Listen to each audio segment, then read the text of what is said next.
Friends, good morning. खम्बागणी, how are you? Myself Masooda Parveen एक बार फिर से हाजिर हूँ आप सभी के बीच में। आज की क्लास दोस्तों एक डिफरेंट क्लास, डिफरेंट कंसेप्ट के साथ रहेगी। राजस्थान इतिहास की क्लास कल से रेगुलर होगी, जहाँ शुरुआत करेंगे प्राचीन सभ्यताओं से। लेकिन दोस्तों, राजस्थान हिस्ट्री पढ़ने से पहले राजस्थान के बारे में जानना तो हमारा फर्ज बनता है। तो ये आइए आज एक कंसेप्ट पढ़ते हैं, राजस्थान का एक परिचय, जिसमें हम राजस्थान की स्थिति, आकार, विस्तार के बारे में पढ़ेंगे। और कल से क्लास होगी आपकी प्राचीन सभ्यताओं से शुरुआत करेंगे। तो आइए शुरू करते हैं राजस्थान का परिचय। अब राजस्थान का जब हम परिचय पढ़ते हैं दोस्तों, तो सबसे पहले हम इसकी लोकेशन के बारे में पढ़ते हैं। साधारण सी भाषा में हम कहते हैं इसकी स्थिति, और इंग्लिश में लोकेशन होता है और एग्जैक्ट वर्ड होता है अवस्थिति। तो राजस्थान की स्थिति के संदर्भ में कई प्रश्न पूछे जाते हैं। देखिए, एक तो पूछा जाता है विश्व के संदर्भ में, तो दूसरा आपका पूछा जाता है भारत के संदर्भ में, तो कभी पूछा जाता है एशिया के संदर्भ में। तो यदि हम बात करते हैं ग्लोब पर या विश्व के मानचित्र में, तो राजस्थान कहाँ पर स्थित है? उत्तरी गोलार्ध में। हमने माना कि यह पृथ्वी है, जिसे 0 डिग्री भूमध्य रेखा 2 बराबर हिस्सों में बांट देती है। तो ऊपर का हिस्सा उत्तरी गोलार्ध और दक्षिण का हिस्सा क्या कहलाता है? दक्षिणी गोलार्ध। तो राजस्थान यदि पूछा जाता है विश्व के संदर्भ में या ग्लोब पर राजस्थान की स्थिति, तो हमें क्या लिखना है? उत्तरी गोलार्ध में। जबकि एशिया में दक्षिण पश्चिम में है। और भारत की बात कही जाती, तो अगर हम भारत के मानचित्र में राजस्थान की स्थिति देखते हैं, तो राजस्थान की स्थिति कहाँ है? ये उत्तर है, ये पश्चिम है, ये दक्षिण और ये पूर्व। राजस्थान कहाँ पर स्थित है? यहाँ पर। तो राजस्थान की स्थिति कैसी हो गई? उत्तर पश्चिम। भारत के मानचित्र में राजस्थान की स्थिति कहाँ है? उत्तर पश्चिम में है। अब हम पढ़ेंगे राजस्थान का अक्षांशीय और देशांतरीय विस्तार। देखिए, इस तरीके से देखते हैं हम। ये रहा, ये उत्तर, ये बना दक्षिण, ये है आपका पश्चिम और ये है आपका पूर्व। तो सबसे पहले अक्षांशीय स्थिति पढ़ेंगे और फिर देशांतरीय पढ़ेंगे। राजस्थान कहाँ पर है? 23 डिग्री 3 मिनट उत्तरी अक्षांश से लगाकर 30 डिग्री 12 मिनट उत्तरी अक्षांश के मध्य स्थित है। अक्षांशीय विस्तार कितना हो गया दोस्तों? 23 डिग्री 3 मिनट से लगाकर 30 डिग्री 12 मिनट उत्तरी अक्षांश के मध्य स्थित है। जबकि देशांतरीय विस्तार करते हैं, पढ़ते हैं, तो ये कहाँ से है? 69 डिग्री 30 मिनट पूर्वी देशांतर से लगाकर 78 डिग्री 17 मिनट पूर्वी देशांतर के मध्य फैला हुआ है राजस्थान। तो ये राजस्थान का अक्षांशीय और देशांतरीय विस्तार है। देखिए दोस्तों, इस तरीके से राजस्थान का मानचित्र बनता है। यहाँ पर हमने बनाया इस तरीके से, और यहाँ पर इस तरीके से, यहाँ पर इस तरीके से बनेगा, ऐसे करके घोड़े की नाल की तरफ से, और इस तरीके से ये राजस्थान का मानचित्र है। आकार कैसा दिखाई देता है? विषम कोणीय चतुर्भुज के समान राजस्थान की आकृति है, या कैसी दिखाई देती है? पतंगाकार। उत्तर से दक्षिण की ओर इसकी लंबाई यदि हम पढ़ते हैं तो कितनी है? 826 किलोमीटर। जबकि पश्चिम से पूर्व की ओर इसकी चौड़ाई कितनी है? 869 किलोमीटर। यह इसकी लंबाई और चौड़ाई है। देखिए, उत्तर से दक्षिण तक तो हो गई इसकी लंबाई, ये है 826, और चौड़ाई क्या है? ज्यादा है, 869 है। अब ये है 23 डिग्री 3 मिनट उत्तरी अक्षांश से 30 डिग्री 12 मिनट। अब कभी आपसे पूछा जाए कि कितने अक्षांशों के मध्य फैला हुआ है, तो आप क्या करेंगे? 30 डिग्री 12 मिनट में से 23 डिग्री 3 मिनट घटा देंगे, तो कितना आ जाएगा? 7 डिग्री 9 मिनट उत्तरी अक्षांश के मध्य या अक्षांशों के मध्य ये फैला हुआ है। और इसी तरह से 78 डिग्री 17 मिनट में से 69 डिग्री 30 मिनट को माइनस कर देंगे, तो आपका इसका जो है देशांतरीय विस्तार आ जाएगा। तो ये है राजस्थान का अक्षांशीय और देशांतरीय विस्तार। अब इसका उत्तरतम बिंदु पूछा जाता है, तो इसका उत्तरतम बिंदु है ओडा। ओडा कहाँ पर है? गंगानगर में। और दक्षिणतम बिंदु की बात की जाए तो दक्षिणतम बिंदु है बोरकुंड, जो कि कहाँ पर है? बांसवाड़ा में स्थित है।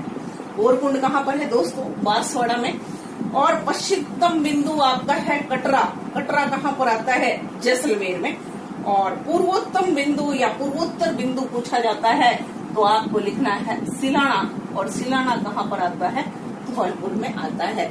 तो ये दोस्तों राजस्थान का अक्षांशीय और देशांतरीय विस्तार हुआ।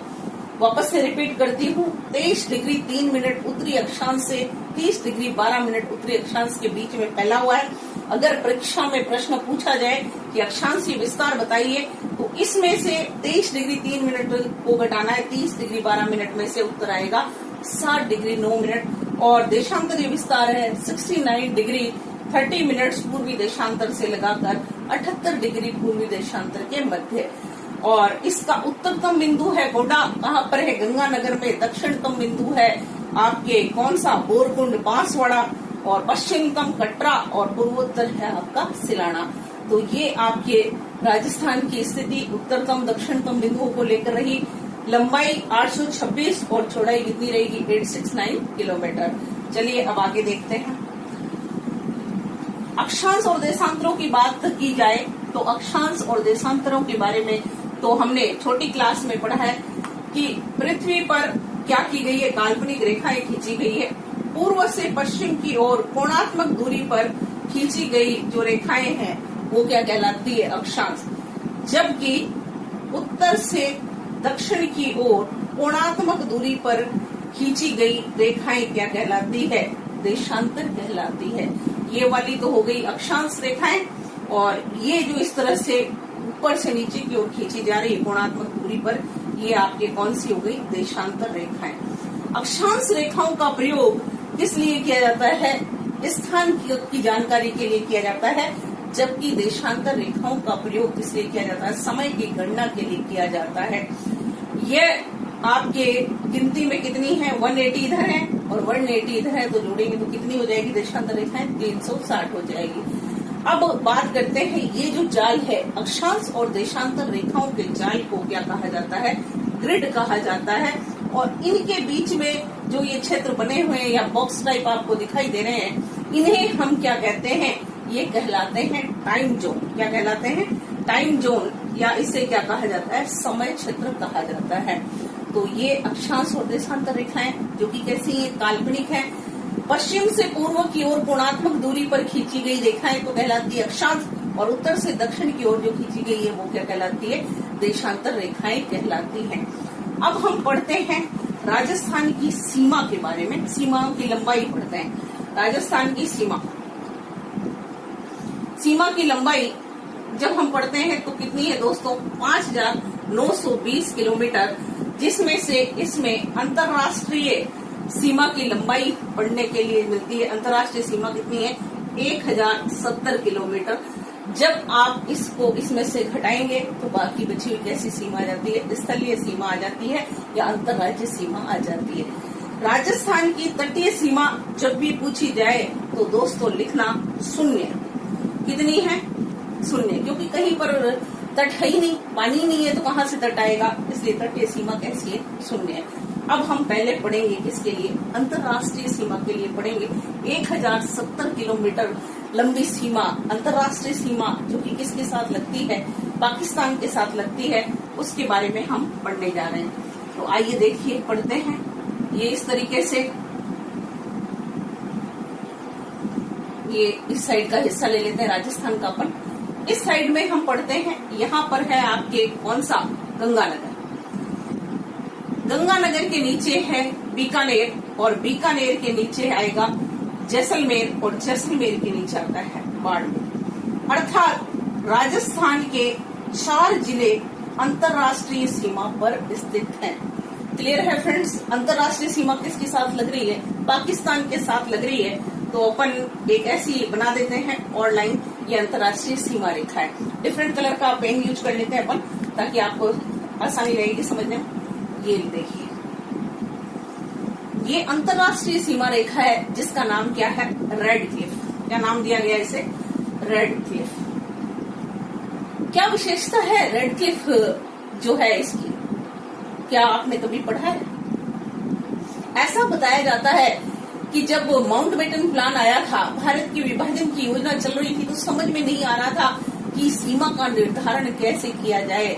दोस्तों ध्यान रखिएगा, अलग अलग देशों की सीमाओं का निर्धारण प्राकृतिक तरीके से हुआ है। नदियां हैं, झील हो सकती है, महासागर, सागर हो सकते हैं, लेकिन एकमात्र ऐसी जो है सीमा रेखा जिसका निर्धारण किससे किया गया, कलम से किया गया।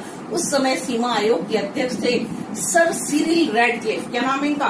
Sir Cyril Radcliffe. रेडक्लिफ के सामने तत्कालीन भारत का मानचित्र लेकर लोग आते हैं और उन्होंने अपनी कलम उठाई और लाइन खींच दी और कहा इधर का क्षेत्र जो कि मुस्लिम बहुसंख्यक है वो है पाकिस्तान, और कौन सा? पश्चिमी पाकिस्तान। ये भी ध्यान रखिएगा, दो लाइन ड्रॉ की थी, एक तो ये लाइन की थी और एक इधर कर दी थी। बीच वाला क्षेत्र क्या था? हिंदुओं का था, वो हिंदुस्तान था, और जो उधर है वो पूर्वी पाकिस्तान, जिसको बांग्लादेश हम कहते हैं, वो था। तो एकमात्र ऐसी अंतर्राष्ट्रीय सीमा रेखा है जिसका निर्धारण किसके द्वारा किया जा रहा है? कलम से किया जा रहा है। ध्यान रखिएगा वह कौन सी है, ये इसका नाम रहेगा रेडक्लिफ रेखा, जो कि भारत और पाकिस्तान के मध्य क्या करती है? सीमा का निर्धारण करती है। इस पर ये अंतर्राष्ट्रीय सीमा रेखा पर स्थित राजस्थान के जिले कौन कौन से हैं? गंगानगर, बीकानेर, जैसलमेर और बाड़मेर। अब देखिए, गंगानगर, जैसलमेर, बाड़मेर और बीकानेर, इनके संदर्भ में किस तरह के प्रश्न आ सकते हैं। तो बीकानेर की कितना लगता है? 168 किलोमीटर। फिर बाड़मेर की सीमा लगती है, किसकी लंबाई कितनी है? 228। गंगानगर की कितनी लगती है? 210। और जैसलमेर की लगती है 464 किलोमीटर। देखिए ये स्थिति है। अलग अलग भी आपको प्रश्न पूछा जा सकता है, सिंगल तरीके से भी पूछा जा सकता है। सबसे पहला प्रश्न, अंतर्राष्ट्रीय सीमा पर स्थित राजस्थान के जिले कितने हैं? 4। या अंतर्राष्ट्रीय सीमा पर संलग्न जिलों की संख्या कितनी है? तो भी आपको उत्तर कितना लिखना है? 4 ही लिखना है। अब हम पढ़ते हैं इसके संदर्भ में प्रश्न कैसे आते हैं। तो देखिए दोस्तों, आगे पढ़ाती हूँ आपको। इसके संदर्भ में अभी अंतर्राष्ट्रीय सीमा रेखा की बात कर रहे हैं, तो सबसे पहले हम ऐसे इसको पढ़ेंगे, इस तरीके से एक बना लीजिए सीढ़ी की तरह। यहाँ पर हम लिखते हैं बीकानेर, फिर हम लिखेंगे गंगानगर, उसके बाद लिखेंगे बाड़मेर, और उसके ऊपर लिखेंगे जैसलमेर। इस तरीके से हमें लिखना है, ठीक है। अब प्रश्न आपके कैसे आ सकते हैं वो देखिए। एक तो आ सकता है आरोही क्रम। आरोही का मतलब ऊपर बढ़ना, आगे की ओर। तो बीकानेर की जो लंबाई है सीमा की वो कितनी रहती है? 168 किलोमीटर। गंगानगर की कितनी बताइए आपको? 210 किलोमीटर। बाड़मेर की कितनी है? 228 किलोमीटर। और जैसलमेर की कितनी है? 464 किलोमीटर। क्लियर है? बन गया प्रश्न। कौन सा क्रम हुआ दोस्तों? ये क्रम हुआ आपका आरोही क्रम। कौन से क्रम में? आरोही। मतलब आगे बढ़ना है। और फिर दूसरा, यदि आपसे पूछ लिया जाए तो आप दूसरा लिखोगे, ये है ऊपर से नीचे की ओर। इसको हम क्या कहते हैं? अवरोही क्रम कहते हैं। यानी ऊपर से नीचे आओगे तो अवरोही, नीचे से ऊपर जाओगे तो आरोही। तो दोनों तरह के प्रश्न बन सकते हैं। 2 प्रश्न ये हो गए। 2 और पूछे जा सकते हैं, तो वो आपको कैसे याद रखना पड़ेगा? गंगानगर, फिर आप लिखेंगे बीकानेर, उसके बाद हम लिखेंगे जैसलमेर, और उसके बाद हम लिखेंगे बाड़मेर। देखिए ऐसा भी प्रश्न बन सकता है। प्रश्न कुछ भी बन सकता है, बनाने वाले के ऊपर डिपेंड करता है। तो एक तो आपको पूछा जा सकता है दक्षिण से उत्तर की ओर, और दूसरा पूछा जा सकता है उत्तर से दक्षिण की ओर सीमा पर स्थित जिले। कौन सी सीमा? अंतर्राष्ट्रीय सीमा पर स्थित जिले। तो दोस्तों ये है अंतर्राष्ट्रीय सीमा पर स्थित जिले, जो कि क्या करते हैं? पाकिस्तान के साथ अपनी सीमा का निर्धारण करते हैं। अब हम उन जिलों की बात करेंगे या उन राज्यों की बात करेंगे जिनके साथ राजस्थान की सीमा लगती है। तो आइए अब पढ़ते हैं। ये अंतर्राष्ट्रीय सीमा के अलावा अब हम पढ़ेंगे किन किन राज्यों से राजस्थान की सीमा लगती है। किस किस राज्यों के साथ राजस्थान की सीमा लगती है? तो देखिए राजस्थान की सीमा लगती है दोस्तों, एक तो पंजाब से। किससे लगेगी? पंजाब। दूसरा, पंजाब के बाद कौन सा आता है? हरियाणा। हरियाणा के बाद कौन सा आता है? यूपी। यूपी के बाद लगती है किससे? एमपी से।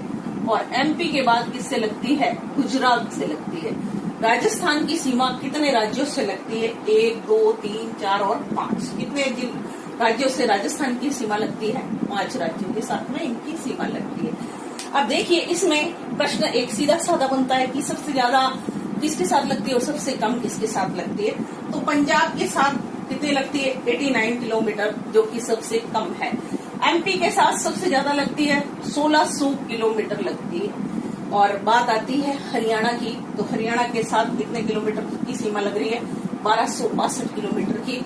यूपी के साथ लगती है 877 किलोमीटर की और गुजरात के साथ लगती है 1022 किलोमीटर की सीमा। तो ये हमारे किसके हैं पड़ोसी राज्यों के साथ जो राजस्थान की सीमा लगती है, वो पड़ोसी राज्य कितने हैं 5 हैं। इसमें भी आप वैसा ही प्रश्न बना सकते हैं। देखिए आरोही क्रम और अवरोही क्रम के हिसाब से। तो देखिए सबसे पहले अगर आप बनाएंगे आरोही और अवरोही का, तो पंजाब के बाद क्या आएगा यूपी आएगा। नीचे बना देती हूँ एक लाइन और। ये देखिए पंजाब सबसे नीचे रहेगा, पंजाब के बाद रहेगा यूपी, यूपी के बाद आपके अगला नंबर आता है गुजरात का, गुजरात के बाद कौन सा रहेगा हरियाणा का, और हरियाणा के बाद कौन सा रहेगा एमपी रहेगा। तो ये भी आप इस तरीके से लर्न कर सकते हैं कि ये तो रहेगा आरोही क्रम और इधर से रहेगा आपका कौन सा अवरोही क्रम। ये कौन सा है आरोही क्रम और ये कौन सा है अवरोही क्रम। तो ये राजस्थान के पड़ोसी राज्यों के साथ जो हमारे सीमा लगती है उनकी लंबाई है।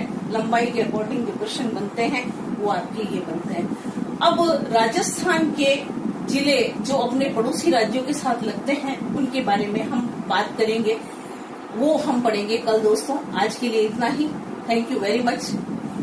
आप लोगों का सपोर्ट इसी तरह बनाए रखिए।